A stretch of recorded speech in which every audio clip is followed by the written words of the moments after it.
Dari hasil sidak, Nurdin Abdullah mengapresiasi proses revitalisasi gedung rumah sakit yang saat ini sudah memasuki masa penyelesaian. Nurdin Abdullah meminta pihak rumah sakit untuk meningkatkan pelayanan terhadap pasien dan meminta pelayanan rumah sakit harus setara dengan pelayanan rumah sakit swasta kelas internasional. Nurdin Abdullah mengecek kondisi ruangan, bangsal rumah sakit dan pelayanan pada pasien di Rumah Sakit Labuan Baji. Saya kira satu kemajuan ya, Labuan Baji ini terus berbenah. Fasilitas ICU juga saya lihat cukup bagus ya.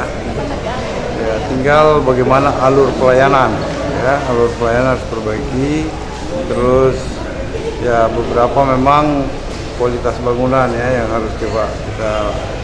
Memang finishing itu harus menjadi perhatian kita, dan yang lebih penting lagi tempat parkir. Sorotan lainnya adalah parkiran rumah sakit yang dinilai masih kacau. Nurdin Abdullah berencana membangun parkiran bertingkat. Selain menghemat lahan parkir, parkiran bertingkat juga dinilai lebih rapi. Lila Rustam, Kompas TV Makassar, Sulawesi Selatan.